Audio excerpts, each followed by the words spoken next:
Hello everyone. स्वागत है आपका अपने यूट्यूब चैनल स्टडी जीके में। दोस्तों आज दिनांक 26 अक्टूबर 2020 को हम रोज की तरह फिर लेकर हाजिर हैं करंट अफेयर्स के कुछ महत्वपूर्ण क्वेश्चंस। दोस्तों आज के जो भी क्वेश्चंस हैं वो सिलेक्टेड हैं और आपके आने वाले सभी एग्जाम्स के लिए बहुत ही इंपॉर्टेंट हैं, तो वीडियो को एंड तक और ध्यान से देखिएगा। इसमें आपको क्वेश्चन के साथ साथ उससे रिलेटेड जितने भी इंपॉर्टेंट फैक्ट्स होंगे वो सब बताए जाएंगे।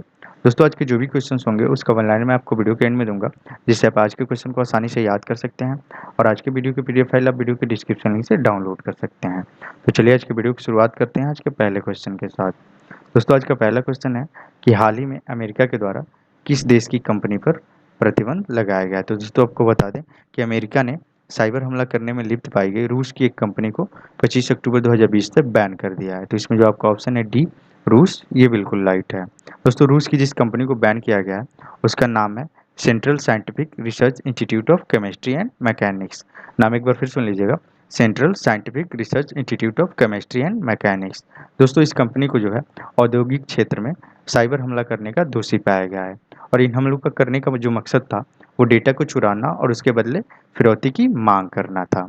दोस्तों चूंकि आजकल जो है डेटा चोरी का मामला बढ़ गया है और उससे जो होने वाले अपराध हैं वो भी बढ़ने लगे हैं, तो हमारी भी आपसे यही गुजारिश है कि जब भी आप कोई डेटा शेयर करें, चाहे वो कोई सोशल मीडिया प्लेटफॉर्म हो या आपकी बीमा पॉलिसी हो, तो उसकी टर्म एंड कंडीशन को अच्छे से पढ़ें, उसके बाद ही श्योर होने के बाद अपना डेटा शेयर करें। और दोस्तों रूस की बात है, तो रूस के बारे में हम आपको यहाँ कुछ बातें बता दें। रूस की जो राजधानी है वो है मॉस्को, जो यहाँ के राष्ट्रपति हैं उनका नाम है व्लादिमीर पुतिन और जो यहाँ की मुद्रा है वो है रूसी रूबल। तो दोस्तों ये सारे इंपॉर्टेंट फैक्ट नोट कर लीजिएगा। चलिए बढ़ते हैं अपने अगले क्वेश्चन की तरफ। हमारा अगला क्वेश्चन है कि उत्तर प्रदेश का पहला डेटा सेंटर कहाँ बनाया जाएगा। तो दोस्तों आपको बता दें कि उत्तर प्रदेश के ग्रेटर नोएडा में प्रदेश का पहला डेटा सेंटर खोलने की मंजूरी दे दी गई है। तो इसमें जो आपका ऑप्शन है बी ग्रेटर नोएडा, ये बिल्कुल राइट है। दोस्तों इस डेटा सेंटर को जो है मुंबई के हीरानंदानी समूह के द्वारा बनाया जाएगा और इस डेटा सेंटर को जो है ओपन एक्सेस से बिजली दी जाएगी। दोस्तों इसकी आवश्यकता इसलिए पड़ी है कि क्योंकि किसी डेटा सेंटर को बिजली की आवश्यकता बहुत ज़्यादा पड़ती है और दोस्तों इसके बन जाने से किसी भी डेटा को सिक्योर रखने के लिए अब प्रदेश सरकार को विदेशी डेटा सेंटर की ज़रूरत नहीं पड़ेगी। दोस्तों बात आ रही है डेटा सेंटर की बार बार, तो डेटा सेंटर के बारे में हम आपको कुछ बातें बता दें। दोस्तों डेटा सेंटर जो है नेटवर्क से जुड़े कंप्यूटर सर्वर का एक बड़ा समूह है। इसके जरिए बड़ी मात्रा में डेटा स्टोरेशन, प्रोसेसिंग एवं डिस्ट्रीब्यूशन का जो काम होता है वो कंपनियों के द्वारा किया जाता है। तो दोस्तों उत्तर प्रदेश के बारे में हम आपको कुछ बातें बताते हैं। उत्तर प्रदेश के जो मुख्यमंत्री हैं उनका नाम है श्री योगी आदित्यनाथ और जो यहाँ की राज्यपाल हैं उनका नाम है आनंदीबेन पटेल और जो यहाँ की राजधानी है वो है लखनऊ। तो सारे इंपॉर्टेंट फैक्ट नोट कर लीजिएगा। चलिए बढ़ते हैं अपने अगले क्वेश्चन की तरफ। उससे पहले हम आपसे एक छोटी सी रिक्वेस्ट करना चाहेंगे, अगर आपको हमारी वीडियो पसंद आ रही हो तो प्लीज़ इसे लाइक, सब्सक्राइब और शेयर जरूर कीजिएगा। इस पर आपको करंट अफेयर से जितने भी इंपॉर्टेंट क्वेश्चंस होते हैं वो आपको हर मॉर्निंग में अपडेट कर दिए जाते हैं, जो कि आपके किसी भी एग्जाम जैसे railway group D, NTPC, UPSC, BPSC, RPSC, जितने भी एग्ज़ाम होते हैं वो उसके लिए बहुत ही इंपॉर्टेंट होते हैं। तो प्लीज़ इसे लाइक, सब्सक्राइब और शेयर जरूर कीजिएगा। तो चलिए बढ़ते हैं अपने अगले क्वेश्चन की तरफ। हमारा अगला क्वेश्चन है कि हाल ही में ली कुन ही का निधन हुआ है, वे किस कंपनी के चेयरमैन थे। तो दोस्तों आपको बता दें कि ली कुन ही जो है वो सैमसंग कंपनी के चेयरमैन थे और उनका निधन जो है 25 अक्टूबर 2020 को 78 वर्ष की उम्र में हो गया है। दोस्तों ये है ली कुन ही जो सैमसंग के चेयरमैन थे और उनका निधन 25 अक्टूबर 2020 को हो गया है। तो दोस्तों इसमें जो आपका ऑप्शन है ए सैमसंग, ये बिल्कुल राइट है। दोस्तों सैमसंग के आपके बारे में कुछ आपको बता दें। दोस्तों सैमसंग इलेक्ट्रॉनिक्स जो है दक्षिण कोरिया की एक मल्टीनेशनल कंपनी है और ये कंपनी जो है मोबाइल और उससे जुड़े एसेसरीज से लेकर होम अप्लायंस के सामान को बनाती है। इसका मुख्यालय जो है वो दक्षिण कोरिया के शहर में है जिसका नाम है सुआन। और दोस्तों इसकी जो स्थापना है वो 13 जनवरी 1969 को की गई थी। याद रखिएगा सैमसंग की जो स्थापना है 13 जनवरी 1969 को की गई थी।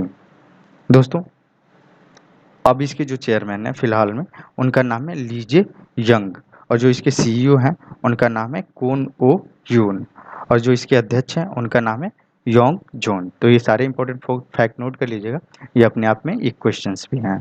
तो दोस्तों चलिए बढ़ते हैं अपने अगले क्वेश्चन की तरफ। हमारा अगला क्वेश्चन है कि हाल ही में विश्व विकास सूचना दिवस कब मनाया गया है? तो दोस्तों आपको बता दें कि विश्व विकास सूचना दिवस 24 अक्टूबर को प्रत्येक वर्ष विकास कार्यों में होने वाली बाधाओं के निदान और एक दूसरे को जितने भी परस्पर विकास हैं उनके सहयोग के प्रति जागरूकता फैलाने के लिए मनाया जाता है। तो इसमें जो आपका ऑप्शन है बी 24 अक्टूबर, ये बिल्कुल राइट है।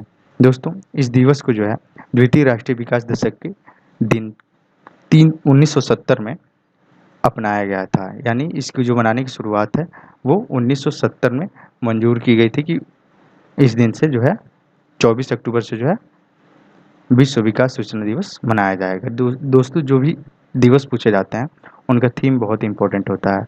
तो इसका जो थीम है यानी जो विषय है वो है know history and significance of the observance. याद रखिएगा जो इसका थीम है know history and significance of the observance. तो दोस्तों चलिए बढ़ते हैं अपने अगले क्वेश्चन की तरफ। हमारा अगला क्वेश्चन है कि हाल ही में लाइफ इन मिनिएचर प्रोजेक्ट किसके द्वारा लॉन्च किया गया है? तो दोस्तों आपको बता दें कि लाइफ इन मिनिएचर प्रोजेक्ट जो है हमारे देश के जो केंद्रीय संस्कृति व पर्यटन मंत्री प्रहलाद सिंह पटेल हैं उनके द्वारा वीडियो कॉन्फ्रेंसिंग के जरिए किया गया है। तो दोस्तों इसमें जो आपका ऑप्शन है सी प्रहलाद सिंह पटेल, ये बिल्कुल राइट है। दोस्तों इस प्रोजेक्ट को जो है जो ये लाइफ इन मिनिएचर प्रोजेक्ट है इसको जो है नेशनल म्यूजियम दिल्ली व गूगल आर्ट्स एंड कल्चर के द्वारा चलाया जाएगा। दोस्तों इसके द्वारा जो है म्यूजियम में इस प्रोजेक्ट के द्वारा म्यूजियम में रखी हुई सैकड़ों पेंटिंग को जो है लोगों को ऑनलाइन दिखाया जाएगा और उससे जुड़ी जानकारियों को प्रोवाइड कराया जाएगा। तो दोस्तों ये क्वेश्चन भी आपके एग्जाम के लिए मोस्ट इंपॉर्टेंट है, प्लीज़ नोट कर लीजिएगा। और इसको मैंने जो इंग्लिश में लिखा जाता है लाइफ इन मिनिएचर प्रोजेक्ट, इसको यहाँ मैंने मेंशन कर दिया है, कहीं कहीं आपको दे सकता है आपके एग्जाम में। तो चलिए बढ़ते हैं अपने अगले क्वेश्चन की तरफ। हमारा अगला क्वेश्चन है कि हाल ही में बोलीविया के राष्ट्रपति कौन चुने गए हैं? क्वेश्चन एक बार फिर सुन लीजिएगा कि हाल ही में बोलीविया के राष्ट्रपति कौन चुने गए हैं? तो दोस्तों आपको बता दें कि लुइस एर्स को जो है बोलीविया का राष्ट्रपति चुना गया है। तो इसमें जो आपका ऑप्शन है बी लुइस एर्स, ये बिल्कुल राइट है। दोस्तों लुइस एर्स का जो पूरा नाम है लुइस अल्बर्टो लूचो एर्स कैटेकोर है। नाम एक बार फिर सुन लीजिएगा, इनका जो पूरा नाम है लुइस अल्बर्टो लूचो एर्स कैटेकोर। दोस्तों ये 8 नवंबर को जो है 8 नवंबर 2020 को जो है बोलीविया के राष्ट्रपति के रूप में शपथ लेंगे। दोस्तों इससे पहले जो है लुइस एर्स वो बोलीविया के वित्त मंत्री के पद पर कार्यरत रहे थे। दोस्तों यहाँ बातें बोलीविया के बारे में हमको कुछ बातें बता दें। दोस्तों बोलीविया की जो राजधानी है वो ला पाज और सुक्रे है। इसकी 2 राजधानियाँ हैं, एक है ला पाज जो कि प्रशासनिक राजधानी है और एक है सुक्रे जो कि संवैधानिक राजधानी है। दोस्तों इसकी जो है भाषा है वो है स्पेनिश और जो इसकी मुद्रा है वो है बोलीवियानो। तो दोस्तों ये सारे इंपॉर्टेंट फैक्ट नोट कर लीजिएगा। चलिए बढ़ते हैं अपने अगले क्वेश्चन की तरफ। हमारा अगला क्वेश्चन है कि हाल ही में आईटीबीपी का 59वां स्थापना दिवस कब मनाया गया है? तो दोस्तों आपको बता दें कि आईटीबीपी का जो 59वां स्थापना दिवस है वो 24 अक्टूबर को मनाया गया है। तो इसमें जो आपका ऑप्शन है सी 24 अक्टूबर, ये बिल्कुल राइट है। दोस्तों आईटीबीपी का जो गठन है वो 24 अक्टूबर 1962 को भारत चीन सीमा संघर्ष के दौरान किया गया था और जो इसका पूरा नाम है वो है इंडो तिब्बतन बॉर्डर पुलिस। और वर्तमान में जो इसके महानिदेशक हैं उनका नाम है सुरजीत सिंह देसवाल। याद रखिएगा जो इसके महानिदेशक हैं उनका नाम है सुरजीत सिंह देसवाल और इसका मुख्यालय जो है वो न्यू दिल्ली में है। तो दोस्तों चलिए बढ़ते हैं अपने अगले क्वेश्चन की तरफ। हमारा अगला क्वेश्चन है कि हाल ही में फीफा के द्वारा जारी रैंकिंग में किस देश को पहला स्थान मिला है? तो दोस्तों आपको बता दें कि फीफा द्वारा जारी रैंकिंग 2020 में जो पहला स्थान मिला है उस देश का नाम है बेल्जियम। नाम याद रखिएगा, जिस देश को पहली रैंकिंग मिली है फीफा के द्वारा जारी रैंकिंग में उसका नाम है बेल्जियम। तो इसमें जो आपका ऑप्शन है ए बेल्जियम, ये बिल्कुल राइट है। दोस्तों फ्रांस को जो है दूसरा स्थान मिला है और ब्राज़ील को जो है ये तीसरा स्थान मिला है और भारत को जो स्थान मिला है वो है 108वां। याद रखिएगा भारत को जो स्थान मिला है वो है 108वां स्थान भारत को मिला है। दोस्तों फीफा जो है एक फुटबॉल से संबंधित एक प्रशासकीय निकाय है और इसका जो पूरा नाम है वो है federation international day football association. नाम याद रखिएगा, federation international day football association. इसका नाम मैंने यहाँ मेंशन भी किया हुआ है, आप देख सकते हैं, federation international day football association. दोस्तों इसकी स्थापना जो है वो 21 मई 1904 को फ्रांस के पेरिस में की गई थी और इसका जो मुख्यालय है वो है स्विट्जरलैंड के ज्यूरिख में। तो दोस्तों ये सारे इंपॉर्टेंट फैक्ट नोट कर लीजिएगा। और वर्तमान में जो इसके अध्यक्ष हैं उनका नाम है जियानी इन्फेंटिनो, और जो इसकी उपाध्यक्ष हैं उनका नाम है सलमान बिन इब्राहिम अल खलीफा, और जो महासचिव हैं वो फातिमा समौरा हैं। दोस्तों ऐसा पहली बार हुआ है जो फीफा की जो फातिमा समौरा हैं, जो अध्यक्ष महासचिव हैं फातिमा समौरा, वो ऐसा पहली बार हुआ है कि फीफा के इतिहास में कोई महिला जो है इसकी महासचिव बनी है। तो ये भी इंपॉर्टेंट क्वेश्चन हो सकता है आपके एग्जाम के लिए। तो चलिए बढ़ते हैं अपने अगले क्वेश्चन की तरफ। हमारा अगला क्वेश्चन है कि हाल ही में भारत सरकार ने एलडीसी पर कितनी चौकियों का निर्माण का फैसला किया है। तो दोस्तों आपको बता दें कि चीन के साथ तनाव के बीच भारत सरकार ने लद्दाख में एलएसी पर कुल 47 यानी 47 जो चौकियां हैं यानी बॉर्डर पोस्ट हैं उनको बनाने का फैसला किया है। तो इसमें जो आपका ऑप्शन है डी 47 47 ये बिल्कुल राइट है। दोस्तों गलवान घाटी में तनाव को मद्देनजर रखते हुए ये फैसला भारत सरकार के द्वारा लिया गया है। दोस्तों एलएसी की बातें हुई तो एलएसी के बारे में हम आपको कुछ बातें बता दें। एलएसी का जो पूरा नाम है वो है लाइन ऑफ एक्चुअल कंट्रोल, और इसको जो हिंदी में कहते हैं वो वास्तविक नियंत्रण रेखा। ये भारत और चीन के बीच की वास्तविक सीमा रेखा है। ये लद्दाख, कश्मीर, उत्तराखंड, हिमाचल प्रदेश, अरुणाचल प्रदेश और सिक्किम से गुजरने वाली रेखा है। इसकी जो लंबाई है वो है 4059 किलोमीटर। नाम याद रखिएगा कि 4059 किलोमीटर जो है इसकी लंबाई है। दोस्तों चलिए बढ़ते हैं अपने अगले क्वेश्चन की तरफ। हमारा अगला क्वेश्चन है कि हाल ही में एनआईएस ने किसके साथ शोध एवं विकास कार्यों के लिए समझौता किया है। तो दोस्तों आपको बता दें कि एनआईएस ने एम्स रायपुर यानी जो रायपुर की जो एम्स है उसके साथ जो है शोध एवं विकास कार्यों के लिए समझौता किया है। तो इसमें जो आपका ऑप्शन है सी एम्स ये बिल्कुल राइट है। दोस्तों एम्स जो है ये चेन्नई स्थित एक एनआईएस जो है चेन्नई स्थित जो है एक चिकित्सा संस्थान है और इसकी जो स्थापना है वो 1978 में की गई थी। बस 2010 में जो है भारतीय पुरातत्व ने एनआईएस को जो है संरक्षित स्मारक के रूप में घोषित कर दिया था। इसकी जो वर्तमान में निदेशक हैं उनका नाम है आर मीना कुमारी। दोस्तों एम्स जो है एम्स का यहाँ नाम आया तो एम्स के बारे में हम आपको बता दें। एम्स का जो पूरा नाम है वो है all India institute of medical science, और इसका जो हिंदी नाम है वो है अखिल भारतीय आयुर्विज्ञान संस्थान। और जो इसके जो रायपुर के जो अध्यक्ष हैं उनका नाम है नितिन एम नागरकर। याद रखिएगा जो इसके रायपुर के जो अध्यक्ष हैं यानी निदेशक हैं उनका नाम है नितिन एम नागरकर। तो दोस्तों ये सारे इंपॉर्टेंट फैक्ट नोट कर लीजिएगा। और जो एनआईएस का जो फुल फॉर्म होता है नेशनल इंस्टीट्यूट ऑफ सिद्धा होता है। याद रखिएगा नेशनल इंस्टीट्यूट ऑफ सिद्धा। तो चलिए बढ़ते हैं अपने अगले क्वेश्चन की तरफ। हमारा अगला क्वेश्चन है कि हाल ही में भारतीय वायुसेना के किस पहली महिला का अधिकारी का निधन हुआ है।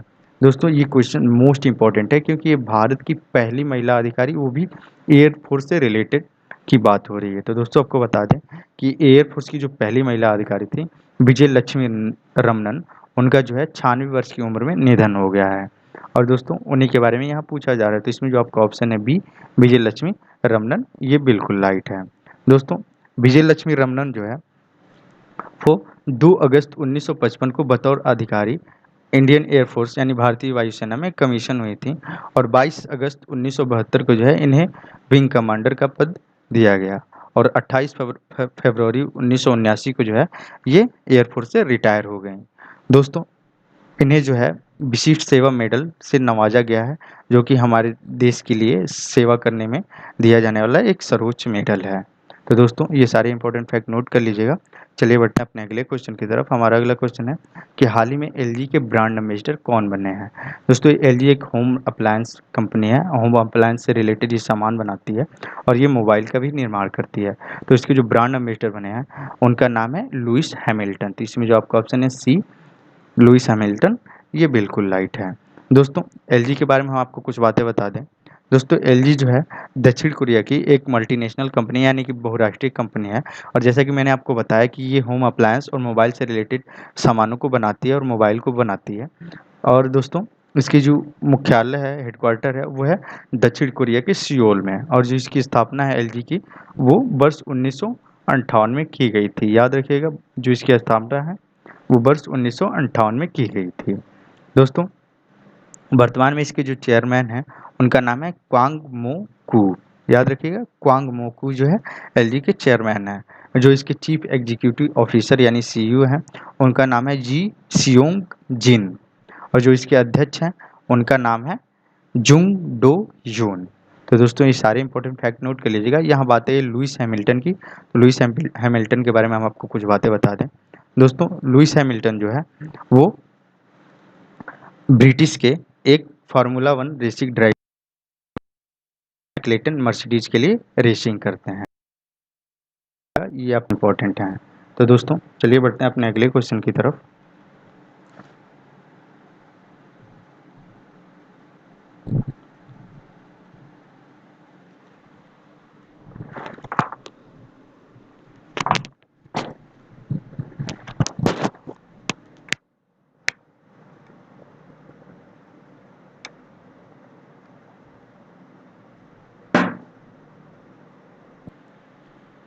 अगला जो क्वेश्चन है आपका वो आपके कल के पूछे गए क्वेश्चन का आंसर है। कल मैंने आपसे पूछा था कि हाल ही में किस राज्य में 3 स्तरीय ग्राम पंचायत की सुविधा लागू की गई है। तो दोस्तों आपको बता दें कि जम्मू कश्मीर में जो है 3 स्तरीय ग्राम पंचायत की सुविधा को है लागू कर दिया गया है। तो इसमें जो आपका ऑप्शन है बी जम्मू कश्मीर, ये बिल्कुल राइट है। दोस्तों जम्मू कश्मीर जो है वो भारत का 5 अगस्त 2019 तक एक राज्य था, लेकिन अगस्त 2019 में इस राज्य को जो है राजनीतिक स्थितियों में इसके परिवर्तन करके जो है 2 केंद्र शासित प्रदेशों लद्दाख और जम्मू कश्मीर में परिवर्तित कर दिया गया। दोस्तों इसकी जो राजधानी है वो है श्रीनगर और वर्तमान में जो इसके उपराज्यपाल हैं उनका नाम है मनोज सिन्हा। तो दोस्तों चलिए बढ़ते हैं आज के आपके लिए जो क्वेश्चन है कि हाल ही में कित्तूर उत्सव कहाँ मनाया गया है। तो दोस्तों ये क्वेश्चन मैंने आपको कल ही बताया। अगर आपने हमारी कल की वीडियो नहीं देखी है तो प्लीज़ उसे देखिए, आपको आंसर वहीं मिल जाएगा। तो दोस्तों चलिए बढ़ते हैं हम आज के वन लाइनर की तरफ। पहला वन लाइनर है कि अमेरिका के द्वारा रूस की कंपनी पर प्रतिबंध लगाया गया है। उत्तर प्रदेश का पहला डेटा सेंटर ग्रेटर नोएडा में बनाया जाएगा। ली कुन ही सैमसंग इलेक्ट्रॉनिक्स के चेयरमैन थे जिनका हाल ही में 25 अक्टूबर 2020 को निधन हो गया है। विश्व विकास सूचना दिवस 24 अक्टूबर को मनाया गया है। लाइफ इन मिनिएचर प्रोजेक्ट केंद्रीय पर्यटन मंत्री प्रहलाद सिंह पटेल के द्वारा लॉन्च किया गया है। बोलीविया के राष्ट्रपति लुइस एस चुने गए हैं। आईटीबीपी का 59वां स्थापना दिवस 24 अक्टूबर को मनाया गया है। फीफा के द्वारा जारी रैंकिंग में बेल्जियम को पहला स्थान मिला है और भारत को 108वां स्थान मिला है। भारत सरकार ने एलएसी पर 47 यानी 47 नई चौकियों के निर्माण के लिए फैसला किया है। एनआईएस ने एम्स के साथ शोध एवं विकास कार्यों के लिए समझौता किया है। भारतीय वायुसेना की पहली महिला अधिकारी विजयलक्ष्मी मेनन का हाल ही में 96 वर्ष की उम्र में निधन हो गया है। ये विंग कमांडर थी और इनको जो है युद्ध सेवा मेडल दिया जा चुका है। एलजी के ब्रांड एम्बेसडर लुइस हैमिल्टन बने हैं। तो दोस्तों आज का जो थॉट है आपके लिए, even a bad run is better than no run. तो इसका मतलब ये है कि आप सोचते हैं कि आज कुछ ना करें तो ये भी एक गलत बात है। और दोस्तों इस कथन का जो मतलब है टोटली उसका मतलब ये है कि एक ख़राब शुरुआत भी अगर आप नई शुरुआत करते हैं उससे बेटर है। यानी बैठे रहने से अच्छा है कि कुछ दूर चला जाए। यानी आप भले ही ख़राब तरीके से चलें, यानी अगर आप पढ़ाई कर रहे हैं तो भले ही आप ख़राब तरीके से पढ़ाई करें लेकिन आप किताब खोल के ज़रूर बैठें। इससे जो है आपका जो है थोड़ा मन तो लगेगा ना, भले ही थोड़ा भटक जाए लेकिन आप शुरुआत तो करेंगे। यानी इनिशियलाइजेशन जो है बहुत ज़रूरी है किसी चीज़ के लिए। तो इसी का मतलब यही है कि अगर आप एकदम ख़राब तरीके से भी दौड़ते हैं तो भी इसका मतलब है कि आपने दौड़ा है, लेकिन इसका मतलब ये नहीं कि आप रुके हुए हैं। तो दोस्तों आज की वीडियो यहीं समाप्त होती है। अगर आपको वीडियो अच्छी लगी हो तो प्लीज़ इसे लाइक, सब्सक्राइब और शेयर ज़रूर कीजिएगा। धन्यवाद।